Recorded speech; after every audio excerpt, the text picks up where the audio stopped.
Hey YouTube, Mentored One here. Gonna have a philosophy chat today, and I want to talk about the art of philosophy itself. I call it an art because I think it's a lost art. I don't think a lot of people really understand philosophy, and there's not a lot of philosophers in the world. There's a lot of things that pass for philosophy that personally kind of drive me wacky sometimes, like when somebody says our philosophy is, using it as a slogan, a motto, etc., which is definitely not anything pertaining to philosophy at all. And a lot of philosophers that I encounter today are of the academic variety. There's like debate type style, like logical arguments, and reducing philosophy to a science, which is not. I'm not saying any of these things are invalid or wrong, so please don't read into that. I'm simply saying that there is an art to philosophy. It's rooted in something that has nothing to do with science and systems and structure and all those things. No, the idea is that like philosophy itself, the word, philosophia is philo is where we get Philadelphia. It's like an affection, a kinship, a brotherly love, a familial love. Sophia being wisdom, and you could say, well, what does wisdom mean? I usually refer to Socrates, who talked about true wisdom consists in knowing that you know nothing. So it's having an affection for knowing that you know nothing, or being kinship with your ignorance, being akin a brother to ignorance. And that may sound terrible, but it's because we live in a day and age where being ignorant is something negative that we avoid at all costs, even if it means lying our ass off and thinking we know something we don't. But affection for wisdom or affection for your ignorance means that you're intimately curious about everything. You don't know things, you want to know things, and you ask questions about things, and you try to understand things. And it may involve doing experiments, it may simply involve thinking and talking and writing and working out why you think certain things. But either way, that idea that I don't know this, I'm not going to assume that I know this. Even a scientist who's a specialist in geophysical engineering or whatever, pick something, they may reach a point where they feel they're an expert or they're referred to as an expert in their field. But then I could go to them and I could ask a few simple questions and demonstrate that they're mostly ignorant. For instance, let's say an astrophysicist, kind of study all the stars and the forces and all that crazy stuff, could say, how much do you know about the Earth? How much do you know about the solar system? How much do you know about the galaxy? Or how much do you know about the universe? How much do you know about the multiverse? And they discover new things all the time. They have to revise their understanding of everything all the time.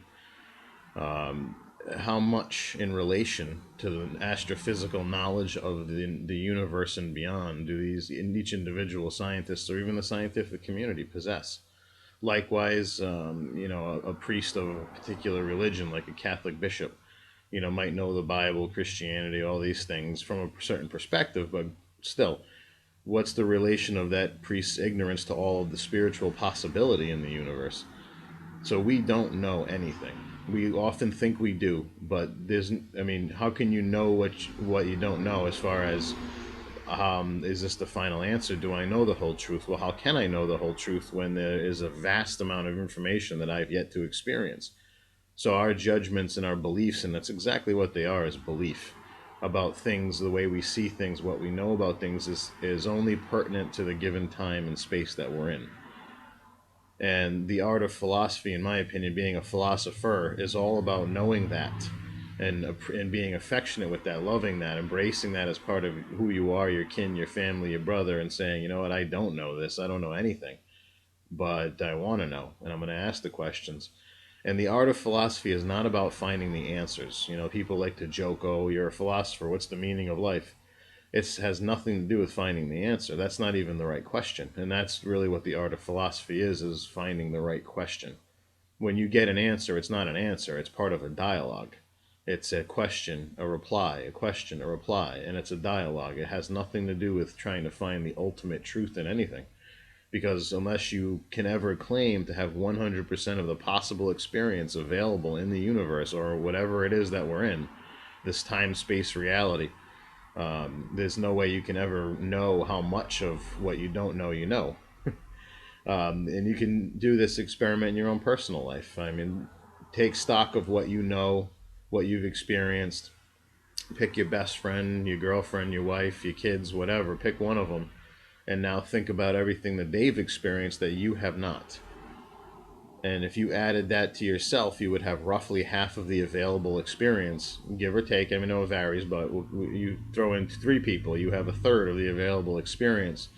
Now extend it out: friends, family, co-workers, church group, city, state, country, planet. How much of the available experience do you have of just being a human being? So very little. I'm an American. I was born and raised here.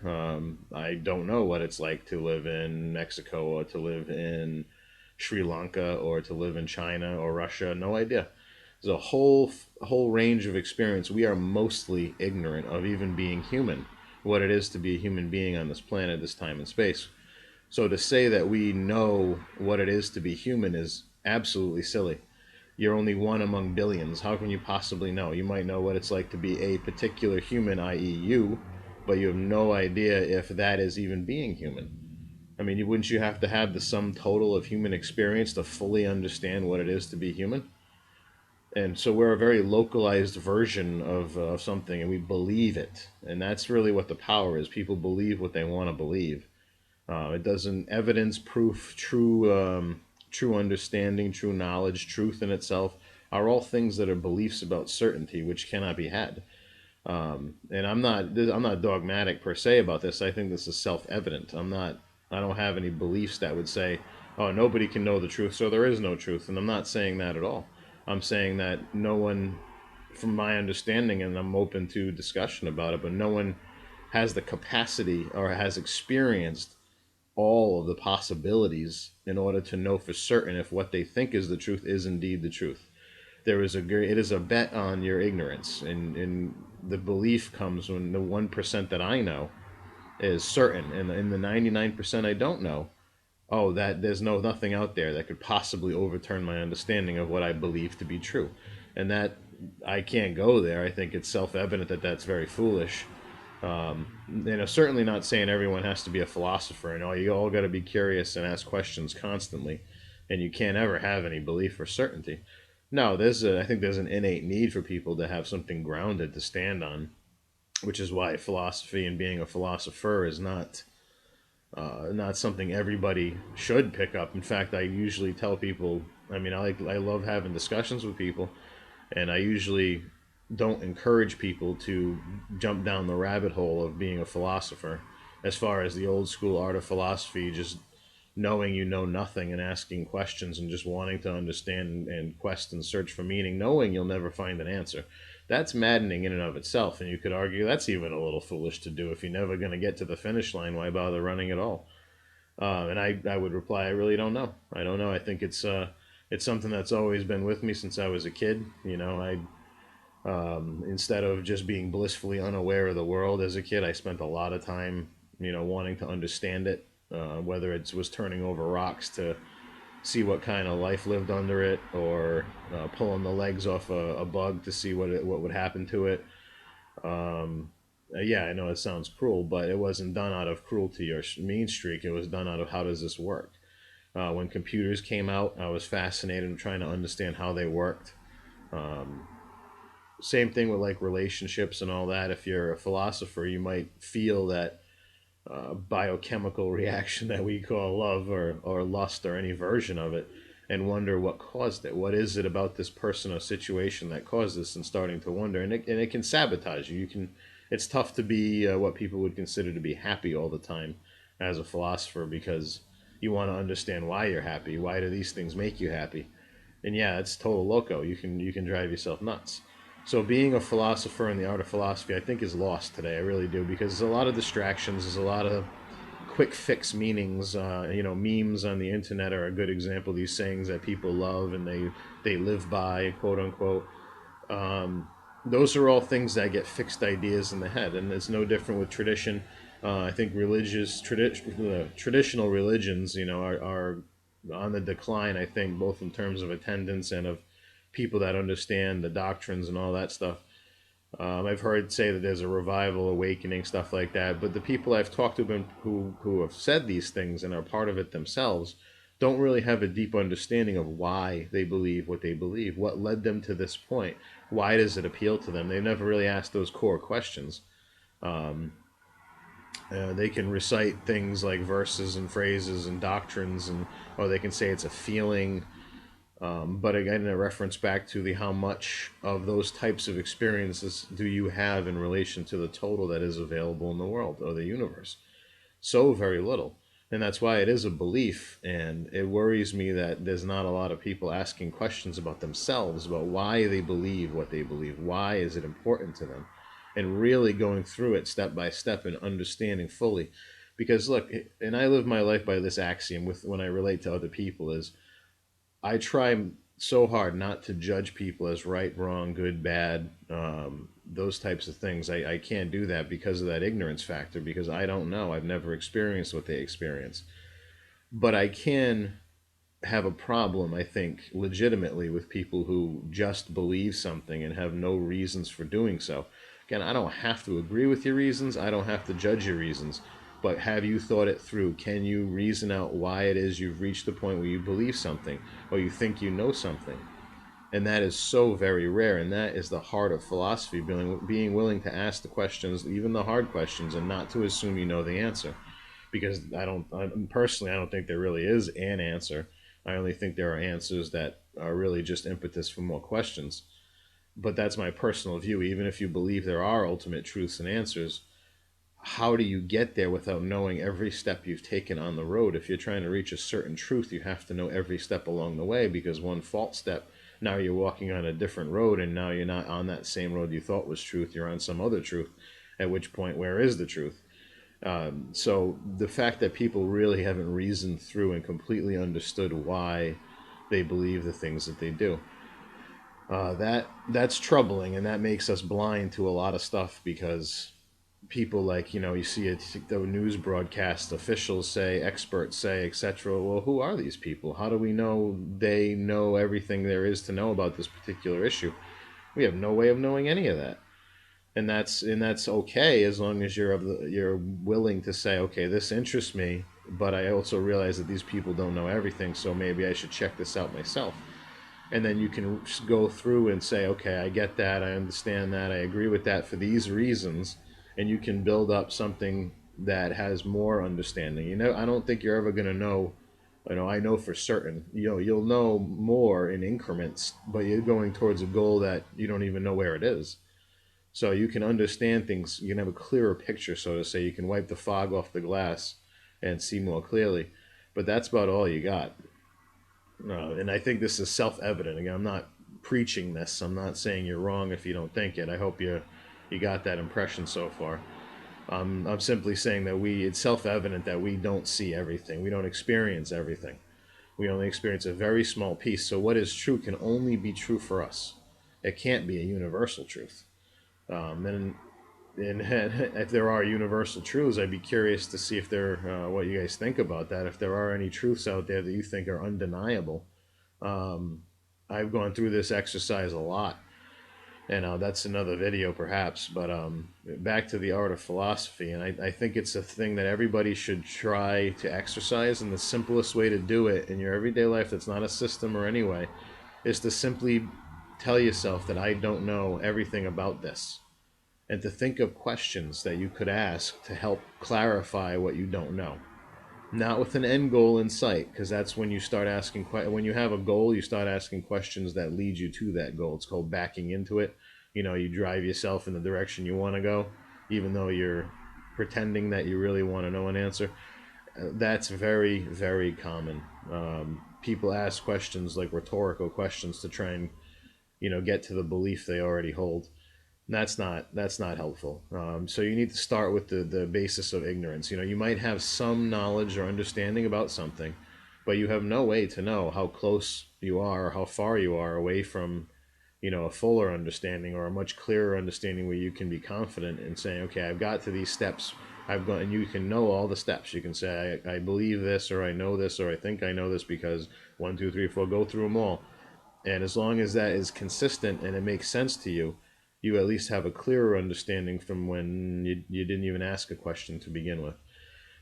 This is a great exercise if you go around and say, okay, I don't know anything about this. Here's what I do know. Here's what I don't know. How can I ask questions to get to bridge that gap between the two? And then think about the questions. Be specific, be abstract, be ridiculous. Ask ridiculous questions sometimes, just to give your mind the opportunity to see what it can come up with for possibilities and reasons. The mind is incredibly powerful, and there's so much of it that if we literally stop trying sometimes to think so hard about things, there is an intuitive type of thing with the, at least for me, there's like an intuitive type of abstraction that pops out, and you can think of all different crazy scenarios that have nothing to do with the real world around you or the world around you, whether it's real or not. But like elephants flying. Well, sure, no, it's not probable, but I can imagine all of a sudden, maybe there's a geomagnetic vortex on the Earth, and there's a blip of anti-gravity in the Sahara as an elephant walks over this geomagnetic spot on the Earth, and it launches the elephant into the air, and anti-gravity burst. You know, totally useless as far as practical knowledge goes, but it gives your mind a chance to exercise all different possibilities, and that what that does is tie in other questions you've asked before, other answers, other replies you've gotten before. And that's the dialogue. It builds in yourself. You can dialogue with somebody else, but the main dialogue is in your own mind. Asking the question, no matter how ridiculous, and seeing what kind of answers you can come up with, and it'll draw in content from other areas of your mind, and that's a very valuable exercise. So you start to see angles, even if the angles don't even exist. Just look at them anyway, because if your mind can conceive it, then it has to be a possibility. Even the possibility of a daydream is still a possibility. So don't write off anything, but let your mind wander on questions about things that you don't know, which is everything. And it's not to prove anything to yourself or to believe anything to yourself. There's some certainly not preaching any religion here, but just to exercise your mind, your ability to think, to see that not outside the box, to think that there really is no box because I don't know what the limits are. So let your mind know that. Let your mind, and maybe it freaks some people out, which is why I guess I would say be careful. If you're a person prone to anxiety and panic, you may not want to go down that route. I know a guy that really smart kid, and but the space of things freaks him out when he thinks about outer space and all the planets and all the stuff and how far it stretches on. It freaks him out because of how small it makes him feel. And I think people that have that, there's probably a lot of people like that. People don't necessarily want to admit it because our innate desire is to think we're bigger than we are, but in the scope of the universe, we're extremely insignificant. We're the fleas on the back of a dog. Even that is generous. But let your mind ask the questions at least, even if you never shake any of your beliefs or thoughts. It's an excellent exercise to make sure your mind is agile, that you can ask questions readily, you can find more understanding about things. So that is the art of philosophy, okay, in a nutshell. And I think it's been lost, and I want to share that with everybody. Encourage you to use it. Okay, know that you are ignorant in comparison to all of the experience that is available as a human being. Right, and then knowing that, all your beliefs and all those things have to, would have to be well grounded in order for you to really have a discussion and to understand it at all, if you even want to understand it. So embrace your ignorance, ask questions, and realize you're only getting a clearer understanding. You're wiping the fog off the glass. You're not going towards a goal. You're just going. If you happen to know where the goal is, I would appreciate you sharing, because I haven't found it. So I appreciate you guys listening. Practice the art of philosophy. You can be a street philosopher with me. Doesn't pay anything, but it lets you think deep thoughts about how much money you could be making if you were doing something else. Thanks for listening, guys. Take care.